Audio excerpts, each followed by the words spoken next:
podcast is part of the Sports Social Podcast Network. Welcome to the Cardiff Central Podcast.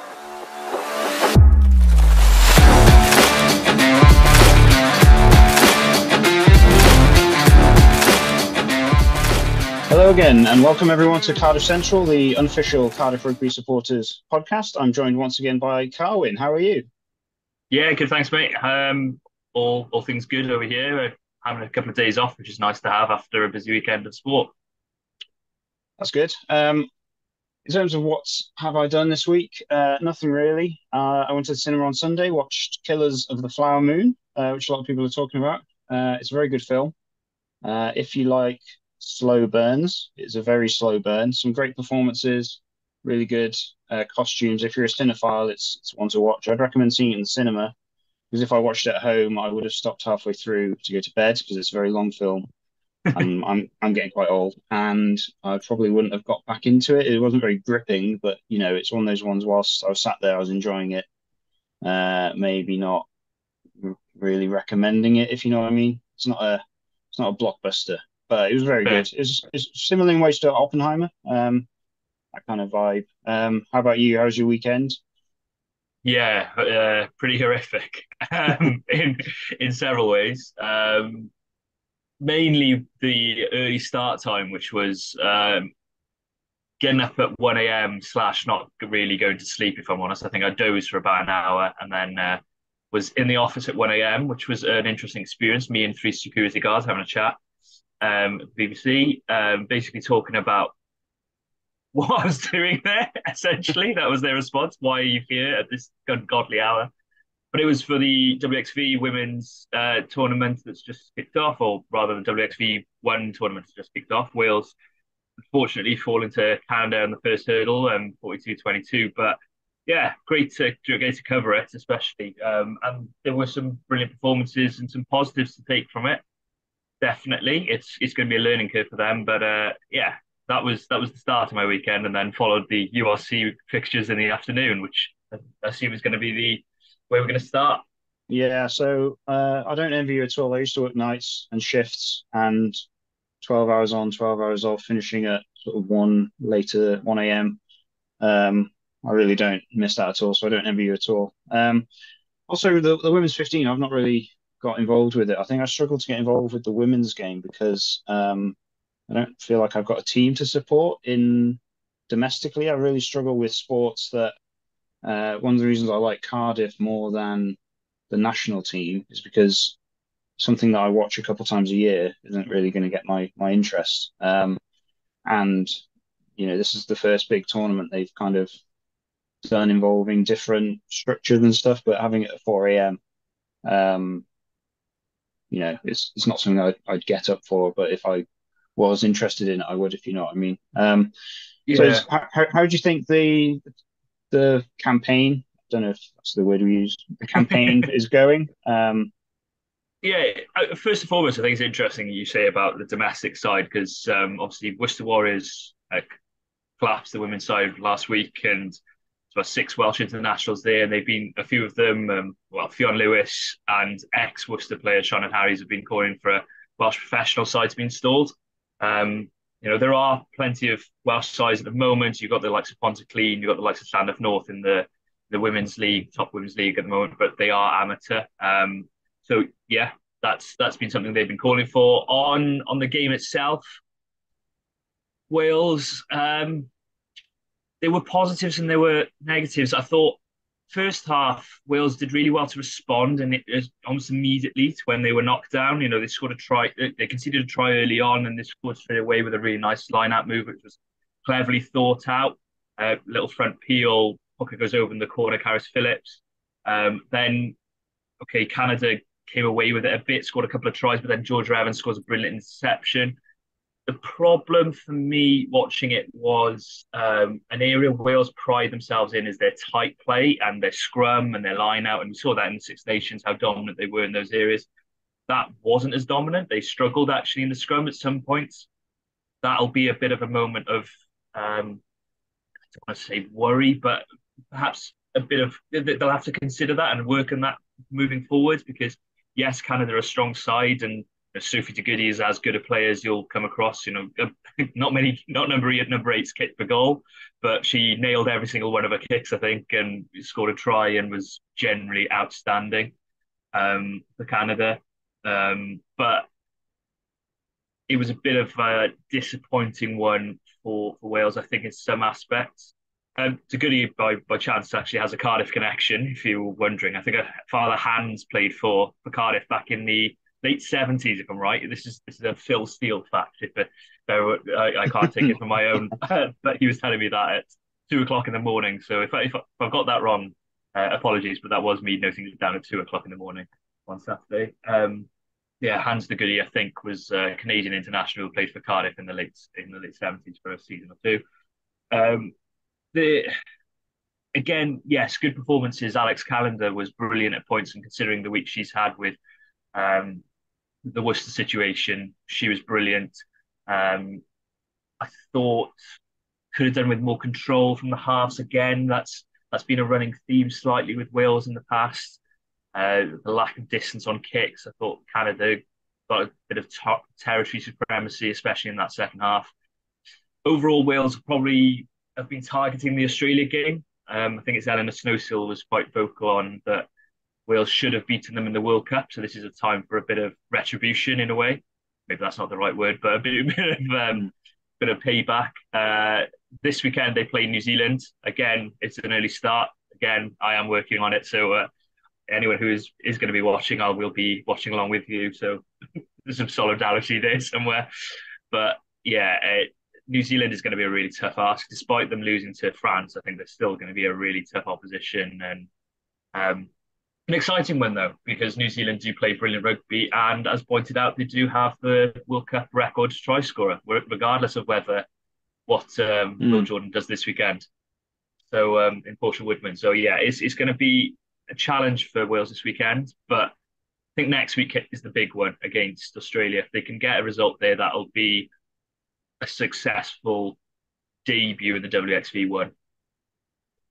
Yeah, that was a really long explanation. Sorry. No, it's good. On Scrum 5 or the podcast, they said about would it have been better to potentially win the WXV2 rather than entering the WXV1, and this is something I disagree with people about regularly, because some people say they'd rather play in the top level regardless. But you think back to Cardiff, I would rather see us do a good run in the Challenge Cup than get knocked out in the pools at the Champions Cup. I think we've not been at that level for a while. What are your thoughts about that in terms of Wales women competing in WXV1 or potentially going further, and which is better for the game, or which is better for the team? Or I think I'm going to disagree with you on that. I think actually WXV1 is the right option. I think Wales, there's a slight difference with the Challenge Cup situation where I think Wales have proven they can beat Italy, Scotland and Ireland. Ireland are in WXV3, but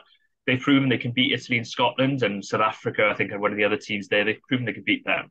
So this is a moment where Wales have got to take that and learn from it and progress further. I don't think they've learned anything from competing in the WXV1, WXV2, sorry, I should say. They could have even lost to Italy or something like that, and that would have been almost a step further back. Whereas this, I think there's only a positive to go from this. Granted, with the situation of promotion, relegation, etc., that there could be an issue in a year's time, but they could get a win against Australia. I really do feel like that. Australia are a good side, but they're not that much further on than Wales. They're only a place above them in the rankings. Yes, Canada were clearly a step too far, but Wales have already beaten USA for the first time this summer. That was a big step and did it pretty convincingly. Yes, USA aren't as side they were, but still convincing win. Now they need to take a step further and hopefully get that win against Australia, or at least be a lot more competitive with New Zealand than they were in the World Cup, where I got to be honest, they didn't put up as good performances as we'd have hoped in that playoff. So I think for me, WXV1 is the right place for Wales this year, definitely. And trying to get a statement victory, I think think Wales need that now. They need that extra step to say, right, we have closed the gap to England, France, New Zealand. We are punching through that barrier where it's not the with I'm trying to phrase this in a way that doesn't sound disparaging, but at the moment you've got Italy, Wales, Scotland, and Ireland in this pool of teams, and Ireland have been left behind a bit because of the lack of professionalism. Wales want to push ahead of that chasing pack. They want to be the best of the rest, I suppose, to use that cliche. And the only way to do that, I think, is to get a statement victory against an Australia or, hopefully in the future in England and France. But I think that's on the table at the moment. So an Australia would be a statement victory that I think this time around could be achievable. Yeah, I suppose the difference to my comparison would be that in the Champions Cup for a while, it's felt like the Welsh teams haven't had much hope. Whereas if you're putting yourself in the position of being maybe a small fish in a bigger pond rather than a big fish in a small pond, if you've got hope that you are going to be competitive, that's more positive. Whereas it's the positivity, I think, is the key factor. Yeah, I agree. I think this is the next step on the journey. The journey. I hated myself for saying it. It felt horrific, but yeah, I think that is the realistic situation. Is we are all on this journey with them, and hopefully, Nigel Walker said a couple of times in the past that they want to make this the best, was it best women's training situation in the world or something like that. If you're going to inspire the next generation, you have to get statement wins, and the only way to do that at the moment is WXV1. Yeah, that's all good. So, speaking about statement wins, or in our case, lack of statement wins, turn our attention to closer to home, the Benetton game, just gone. Cardiff 22, Benetton 23. We'll come back to our general thoughts, which I think will be fairly self-explanatory, but I'll just read out some engagement we've had from social media. So thank you everyone for sending these in. I think there's two that really sum up my thoughts. One is Rob Hill, which he says, in a season where wins will be very hard to come by, this was one we let slip. I think the players such as Rhys Carré should have been kept on longer as the bench. It was always a weakness, but it's probably a foreshadowing of the season ahead where we know depth is our problem. And Rob Rich kind of mirrors that, saying, it's clear, though in a bit stronger terms, it's clear there's nothing on the bench to change the game. So the first choice are going to have to go a bit longer, a bit harder, make sure they take their chances. Kieran Parker, what a debut, comes from Jonathan Carr. And finally, the other thing, probably my summation is from Simon Jones saying, did some very good things in the first 35 minutes, and then some very silly things in the rest of the game, and we lost control completely in the second half. So I think given the way we lost, sort of the final kick of the game, the first half was good. And at halftime, I was in a really good place. 3 tries. I thought for all the money in the world, we were going to probably score another try, claim our first win, bonus point. And that's not the way it went. So what was your general thoughts on the game?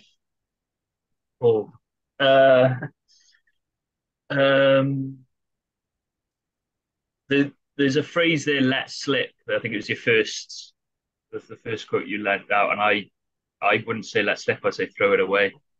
I really thought that was not in the bag, but it was about to topple in, that win. And Cardiff, I contrived a way to lose it. Benetton played better in the second half. I don't want to take anything away from them. At the same time, if you're in that position, and the players will be saying this themselves as well, if you're in that position, you can't let that game fall out your fingers. Is it 19-3 up? Is that right? At one stage? You can't lose that. It's just that from that point to lose that game is poor management of a game. You've got to expect Benetton to come back into it. You've got the benefit of having just watched the Ospreys play against Connacht and coming back into the game in the second half. Surely that would have been a lesson to say, right, this game isn't done. We've got to bury it in the first 5-10 minutes. But Cardiff did anything but do that, really. They gave, in some ways, actually, it was quite reminiscent of Wales against Argentina. Gave Argentina hope at the end of the first half, gave Benetton a hope at the end of the first half as well. And then Benetton come back into it and Cardiff lose their heads a bit discipline-wise. Yeah. So, as you say, first half was really good. So I'll go through that in a little bit more detail.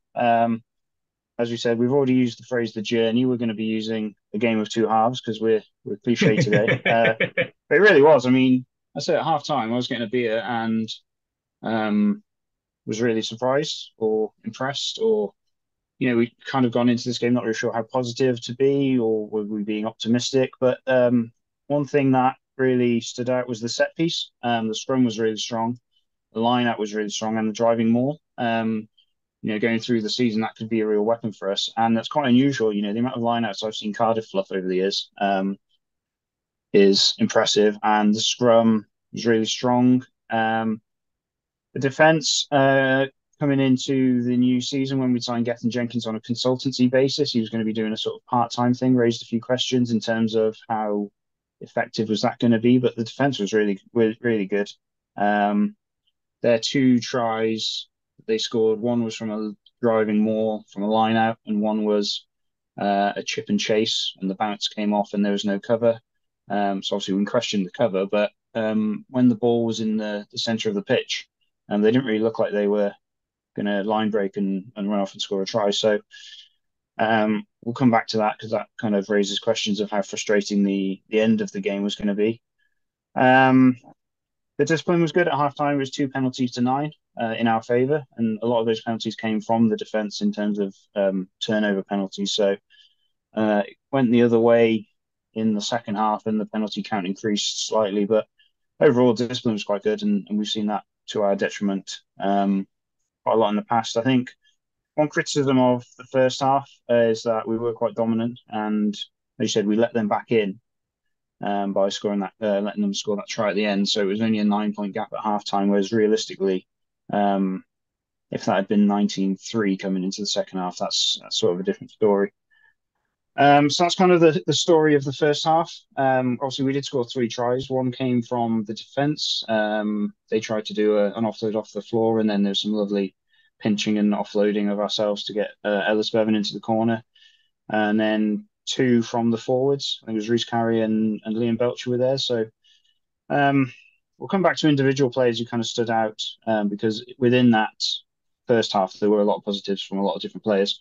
But if you just run us through the second half in terms of where it all went wrong. I'll lead you into that a little bit better. The kick chase tactical game was really good in the first half. I thought Cameron Winnett stood out really well.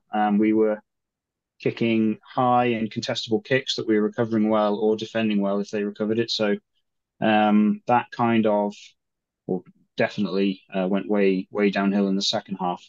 So if you talk us through what really stood out in terms of where it all went wrong. Yeah, that's probably a 5-minute period where the kicking game just went to pot for a bit. Be that the defensive catching of the ball, or be it the actual kicking out of hand. And both, I think it's fair to say you could put a little bit of blame on Tynes. As De Beers head, there's that high ball where he doesn't make the catch, but also doesn't make the tackle. And Albornoz goes in for a try. That was a little bit cheap, as you mentioned, the cover, the lack of. If you're Tynes, you're probably saying, why is there not cover behind me? But maybe if you know there's no cover behind you, maybe you make a bit more of a sensible decision in that situation, and maybe you don't go gung-ho with it in a way. And then straight after that, he kicks straight to touch, goes out, and that seemed like a massive momentum swing. It was yes, kicking straight into touch can be a small thing, but that one did feel pretty poignant at the time. And I felt representative of his game. He was superb in the first half. He set up Ellis Bevan's try with a lovely offload, controlling the game. And then he had a 10-minute spell where it just seemed everything was against him. I don't know if he lost his head a little bit, or perhaps it was simply that just things didn't go right, which happens on rugby field. But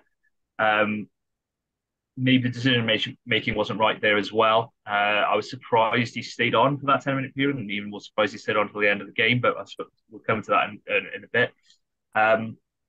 Then you're talking about just indiscipline in general, just stupid penalties, dumb penalties, offsides, dumb ruck penalties. The scrum wasn't as dominant. The line wasn't as dominant. Driving more. There was just a lot of inaccuracies that were giving Benetton a foothold in a game that they didn't deserve to be in. It felt like at points. It, you know, I on the final penalty, which I suppose is what you were alluding to earlier when you're talking about not giving them opportunities, and the defense was solid and not really giving them a chance. And that final penalty is such a killer. And first and foremost, I want to say, on a personal level, I'm sorry to Kieran Parker, because that clip of him that's done the round on social media, the person coupled with clipping that up is me. Sadly, that is was my job on the day. But it's a bad challenge. It's just the words that people have used to comment underneath it for the majority are right, stupid, mistaken. It's not deliberate. On all that, it's just a really poor, mistimed one. Hopefully, he learns from it. I liked Belcher's words after it. Liam Belcher, I thought he was really strong, coming out and saying we need to all get around him, because that is going to be a real killer for him doing this week. You're making a debut. You want to make an impression. He's got it wrong, badly so. I want to stress he's got it wrong. Hasn't intended to do it, and hopefully the players will get around him, because ultimately that has cost his side, and will cost us for weeks to come as well, because obviously he won't be available. But gutting really on a level with Cardiff, because that was it's difficult to say whether Cardiff deserved to win that game, because I felt as much as we deserved to win it in the first half, they deserved to lose it in the second half. So it's one of those situations where, in my opinion, threw it away. But very frustrating, to be honest. I think after the game, I walked away thinking we deserved to lose it. I watched the first half back and thought, it's one of those ones. It was literally the first 40 minutes we were flying. The second 40 minutes we were poor. On average, when you're that bad in the second half, you can't say you deserve to win it, or it's one that got away. I think that tackle at the end was horrific. It's not the sort of thing we want to see at Cardiff. Or in rugby in general, I should say. Well, or rugby in general, because it's not just we lost a game, or that we went down to 14 men. He was out cold. He was. Yeah. I think he did walk off, luckily, but he could do long-term damage, and it's not what we want to see. I don't want to have to sit here defending or making excuses for Cardiff players doing that. And I think we've never been a dirty team, and that's it's not really what I want to see. So, but I don't think that tackle cost us the game. It was lost. We were losing that game steadily throughout all the second half, and that was just the straw that broke the camel back. And also, full credit to their kicker, Umaga, I think it was, man of the match, deservedly so. And that was right within his range, pretty much just on halfway. He was slotting them all game, really well controlled from Benetton. As you said, they played well.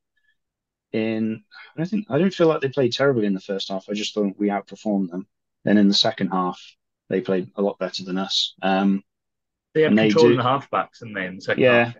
And they do what I want our teams to do when you are behind, which is just keep kicking points, staying within range, and then if you get a penalty at the end, I think what's most frustrating is if it wasn't for that hit, you think they would have eventually got pinged themselves for penalty, maybe, because we were going in the second half. We were making more progress towards their try line when they had the ball than when we did for a lot of the game. So really frustrating. And as others have said, which we'll come back to slightly later, but this season there's not going to be loads of wins, and if you can't keep a 16-odd point margin against a team like Benetton, I really do fear what's going to happen when we play sort of one of the top 8 teams. If it's the side that's in the second half, it's going to be difficult to watch, I think. But as Liam Butch said, he said in his interview after the match, the other part of that interview is they've got a lot of learning to do and they have to learn quick. So Yeah.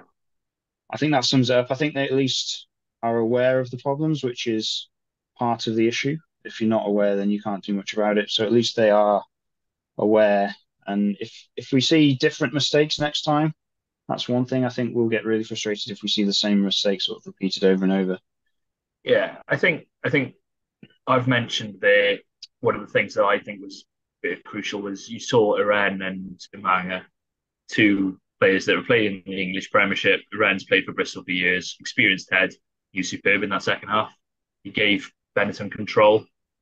Cardiff stayed with the same halfbacks, but and to be fair, they had brilliant control in the first half. Just in the second half, they had a spell where they didn't have it, and maybe that is the one area I would talk about the bench. Is I would say, one, why did they not bring them on? And two, if they didn't bring them on, was it because they didn't trust them?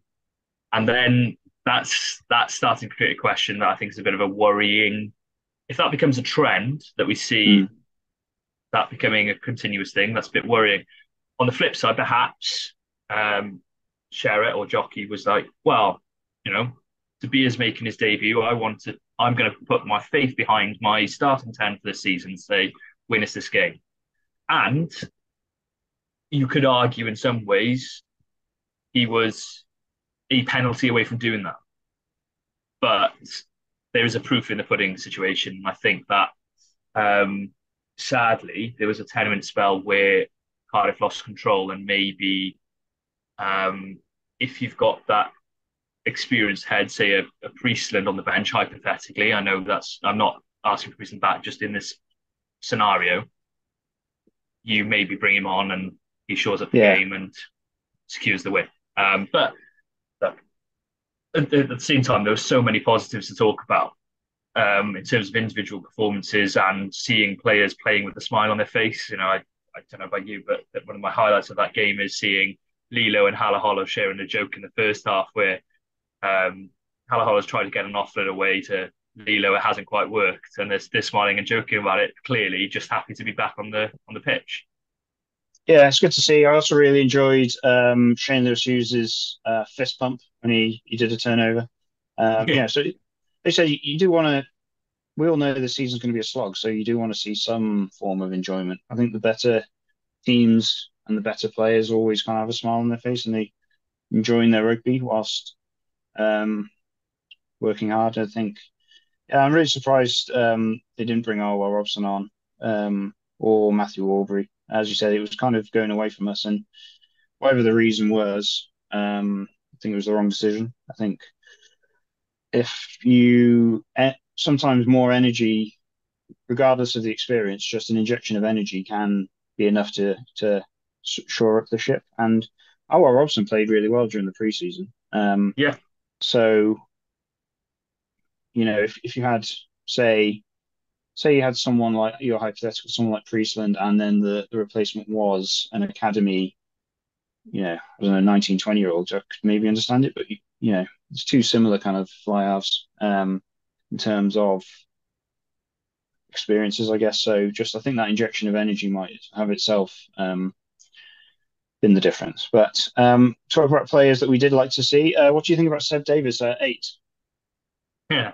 Because I was surprised. I thought when Mackenzie Martin was injured, I then thought, well, it'd probably be between Tamani or Ellis Jenkins. Tamani is also injured. I do like Ellis Jenkins at 7, so you're not necessarily wanting to be moving him. But so they've obviously gone with Seb Davies at 8. So what did you think? Put me on the spot on this one. I've got a lot of sympathy for Seb. That's the first thing I want to say, is because he gets shifted from pillar to post a lot of the time. And, he was start of his Wales career. He was told, we fancy you at 8. He played against Tonga at 8. They wanted him to change his body type into that mold. I can't remember. I think they wanted to put some weight on in this area or lose some weight in this area. Then he's Sorry, moving. how long ago are we talking? Was this Scotland pre-Pivac or was this Yeah, Gatland right? pre-Pivac. It was a game against Tonga. I want to, for some reason, 2017 is bringing in my head, but I've got a feeling that may be too early. Um, Okay. but then it might be. But yeah, we played Tonga, and Seb started at 8, played well, but then he's moved to second row, then he's moved to 6 under the Pivac regime. Plays 6 throughout the autumn, and then he's dropped for the Six Nations, which I thought was bizarre. I I just really want to see him have a run in a position. That's first and Hmm. foremost. Second of all, I actually thought he had a decent game. He did seem to tire towards the end of the game, perhaps not used to playing in that position and what he was expected to do. But you saw him chasing kicks. He was one of the first up to chase kicks. He was one of the first there for rucks and things like that. So I don't think it's a terrible move, but I just think for him personally, it'd be really nice for him to have some clarity as to what he is going to be moving forward. Um, because it's all right for a. We've seen Turnbull do it for years, shifting between 4 to 8, pretty much every position. Well, he has played every position between 4 and 8. Seb, who's a little bit younger, this is the time where I'd like to see Seb perhaps being able to put a stamp on, right, I am your leading second row, or I am your leading six, whatever it is, but just let him know what that is. Maybe it was just a situation where Faletau's out, Mackenzie Martin's out, Timani's working his way back to fitness, so we're trying to work out who's going to be the 8. Maybe that was Yeah. Matt Sherritt's thinking, but I think before the Firstly, I didn't think season, it was a failure, though. I didn't think it no, was a no, failure. I think he played well considering he's out of position. It's not the same. You can't just shift players around the back row. I thought he played well. And I think I've just read today that before the season, we were thinking maybe both of them was going to be moving to 8. He's now out for 6 to 8 weeks. So good recovery time. We'd be looking at getting him back for the Champions Cup. The later side of recovery, we're looking at the festive derby. So, potentially even the New Year. So, we do need someone to fill in at 8. And I think based on Saturday, as you said, for his first time, I think that's his first time playing at 8 for Cardiff. I might be wrong. That Um, sounds likely, yeah. he may have filled in, during the odd bits of, you know, sin binning or someone off. But Yeah. yeah, I think giving him that kind of responsibility and backing would be good long term. And I think he gets a lot of unfair criticism, does Seb. And I thought he played well. I also really liked Shane Lewis Hughes at second row. Maybe that's freed up Seb to focus more on the back row or something. I don't know. Shane's really athletic. I really like that style of second row. It's almost like having another back row on the pitch. Mhm. Um, and it also frees up space for Alex Mann, who I thought was really good for his debut. I think he made 18 tackles. I saw on the Super. match centre. So, um, he's a real prospect. You've been talking about him pre-season a lot. But fingers crossed he can have a good run at 6 and kind of make that jersey his own.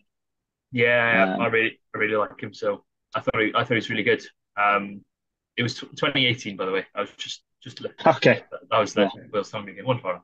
um, But yeah, oh, Alex Mann, I think, is a brilliant player. And as you mentioned on Shane Hughes, I was a little bit worried about the lineup with him, but it was sorted. There was no issues at lineup time at all, really. yeah,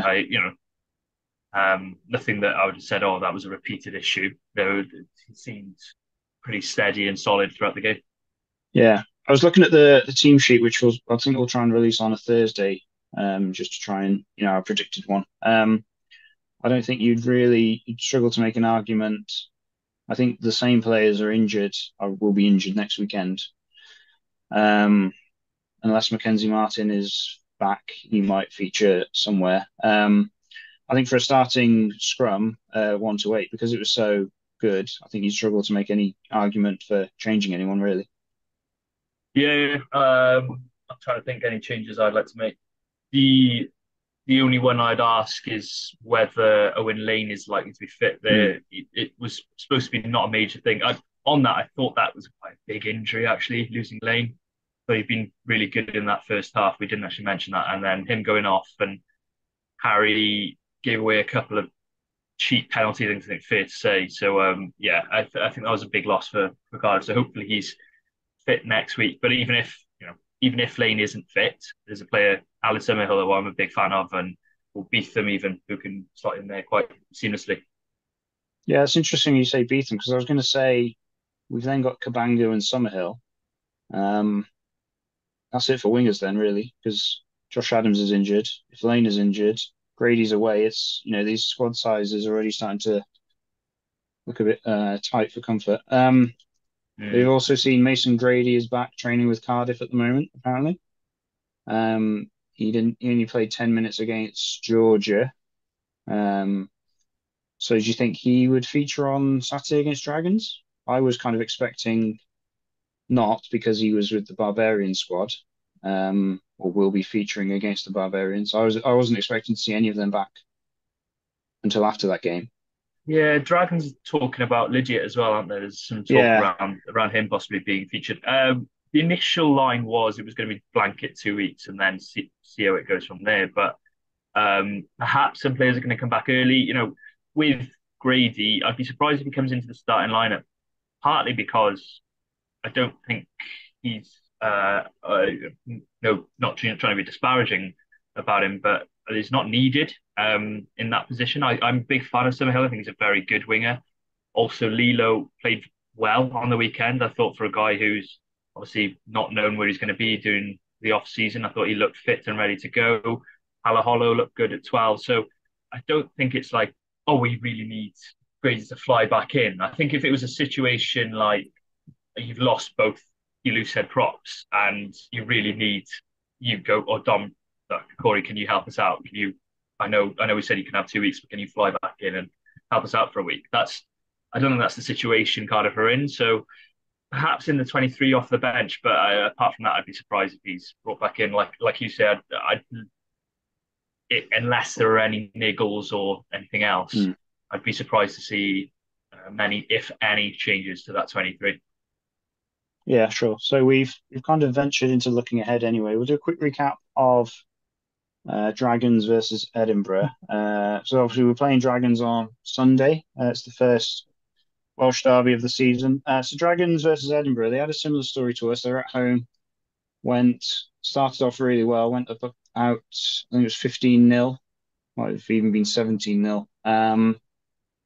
And then Edinburgh were quite poor, I think, but managed to drag their way back into the game. Dragons getting steadily worse throughout the game, and ultimately Edinburgh winning by about 5 points. So what are your thoughts on Cardiff versus Dragons on Sunday? We've used the phrase must win. First of all, Dragons haven't beaten us since 2014. They'll be really looking to get that monkey off their back. You'd like to imagine that they're probably not going to have a better chance. Do you think that they're going to be licking their lips, aren't they? Yeah, they'd have been looking their lips last weekend. I thought they'd win against Edinburgh. That Edinburgh side are a side in flux. They've lost Mike Blair. They were going for a different style of play, all sorts of things. But I think it was something ridiculous, like 18 penalties Dragons gave away. So you don't win a game. Well, you win very few games if you concede 18 penalties. First and foremost, I just want to say it's too early in a season to have a derby. I don't know if you feel the same. Derby week 2, you haven't managed to get that feel of where these sides are yet. You haven't managed to get a bit of this. You say must win, but it's week 2. If it was say week 3 or week 4 and both sides haven't win, that's a must win. So that's my one scheduling frustration. But on the game itself, Dragons have been talking up this 4 of their first 5 at home. Well, they've lost the first one, so eventually they're going to need to win some games. And after that first 5, sorry, they're out in South Africa. Then they're into Challenge Cup. So they've got a ridiculously hard couple of weeks after those first 5 games, and they need to get wins in this early part of the season.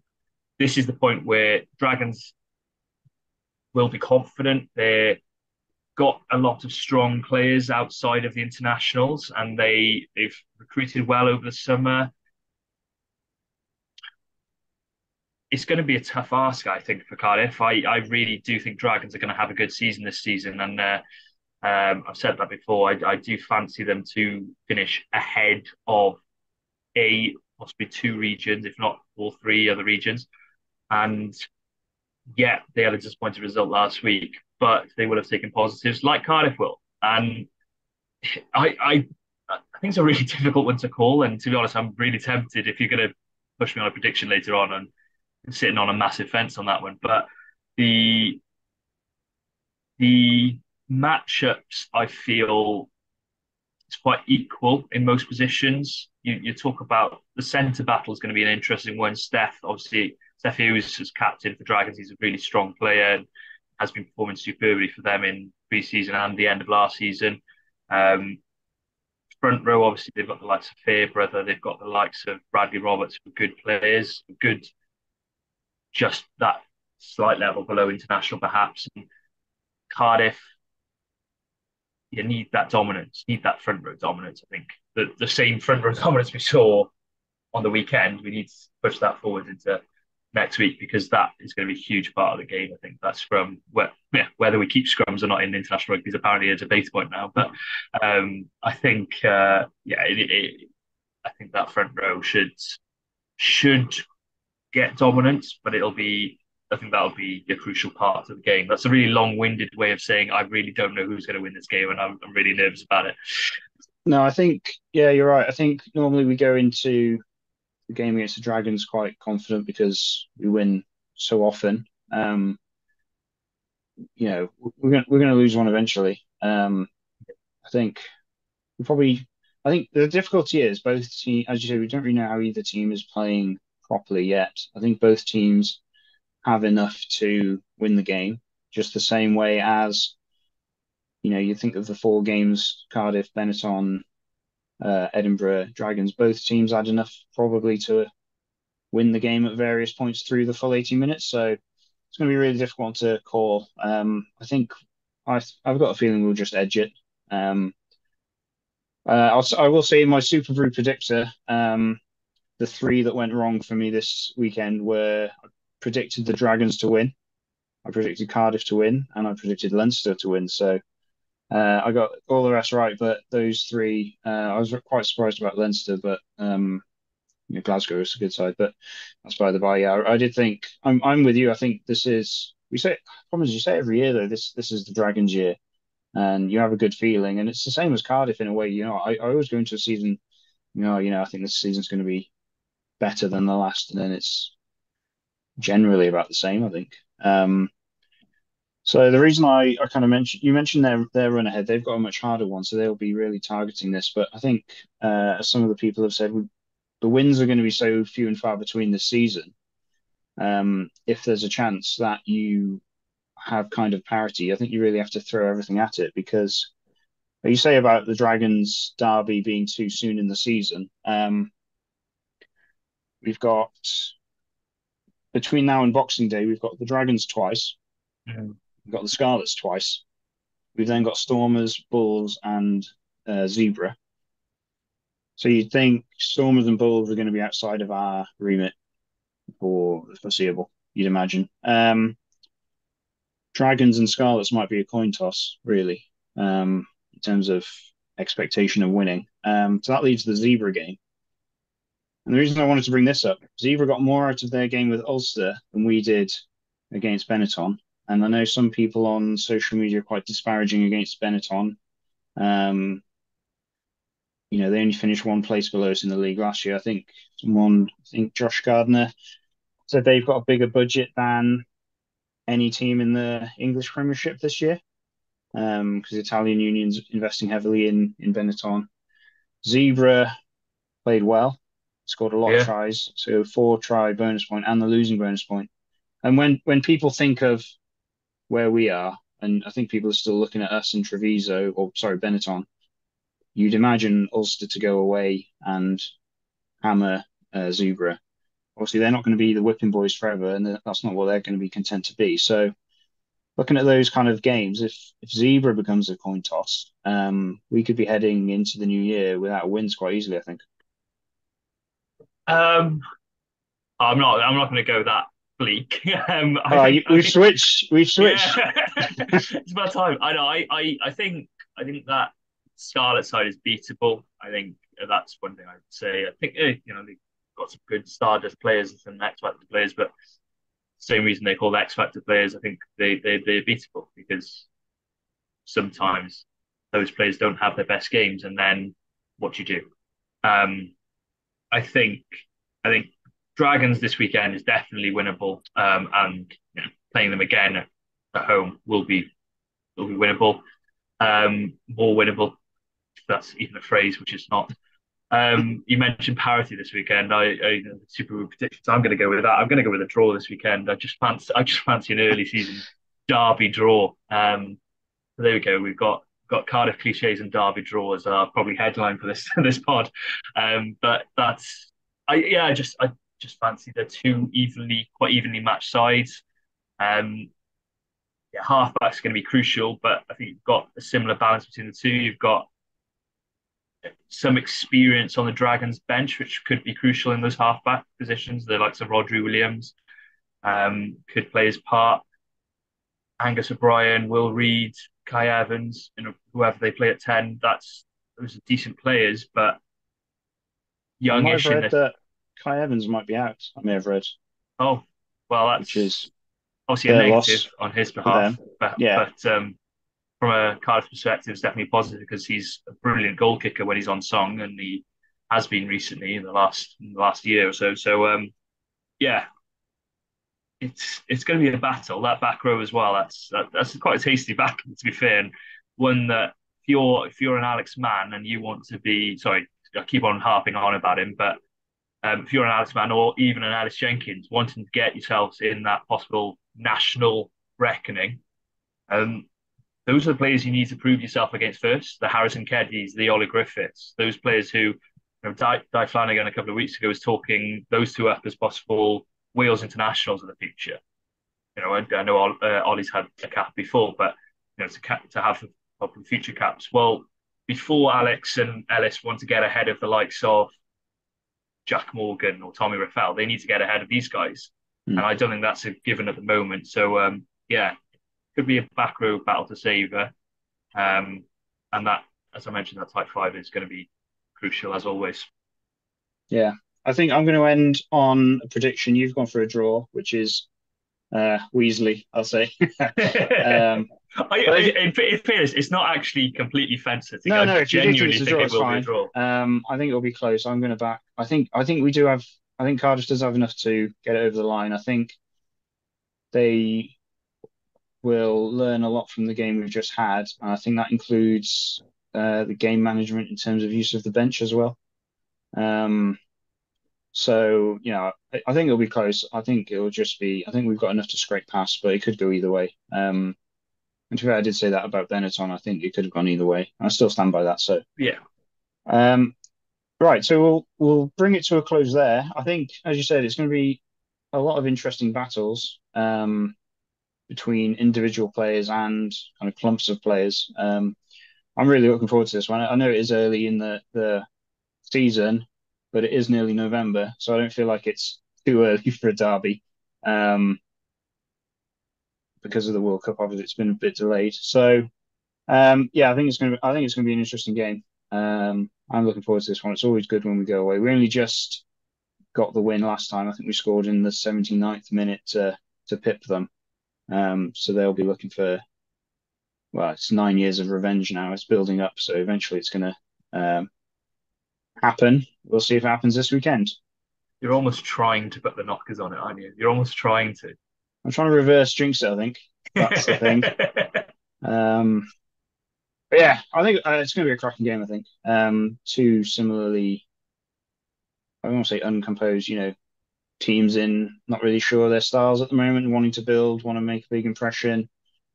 new backers, some new financial investors to maybe impress. So off the pitch. So yeah, interesting times. Really looking forward to it. So we'll draw it to a close there. Hopefully we'll come away with a win on Sunday. We'll probably try and record similar time next week. And we'll try and put out a predicted team sheet on Thursday. Thank you all for your comments. And keep them coming, keep sharing. We just kind of want it to be a bit of a focal point for fans in the community. Any more to add, Callum, before we go? No, I think we've got at least one guest for next week, haven't we? So we've been working on trying to get a couple of others, but yeah, hopefully have some more guests in the future as we certainly, myself and Alex, really enjoyed speaking to Macaulay Cook last week. So we can get guests on and also get involved in the Cardiff community. That'd be great, and get your feedback on those on our pods and what we're doing so far. Really. Yeah, I'm looking forward to next week's guest. We'll try and put out a bit more of a heads up. We wanted the first one to be a bit of a surprise. If we do a bit of a heads up next time, maybe try and generate some more questions from the community, which would be better, rather than me asking what someone's favorite type of cheese is, or inane questions that I'd come up with. And yeah, we'll go from there. So thank you everyone for listening. Please keep engaging, keep sharing, and keep listening. Thank you very much, Carwyn. Thanks very much. Thank you. See you all next week. Ciao.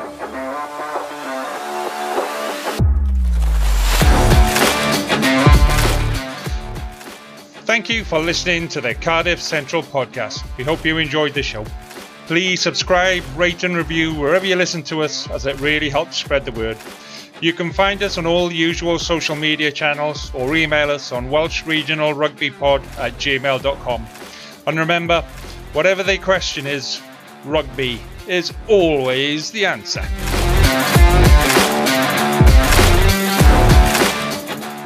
Sports Social Podcast Network.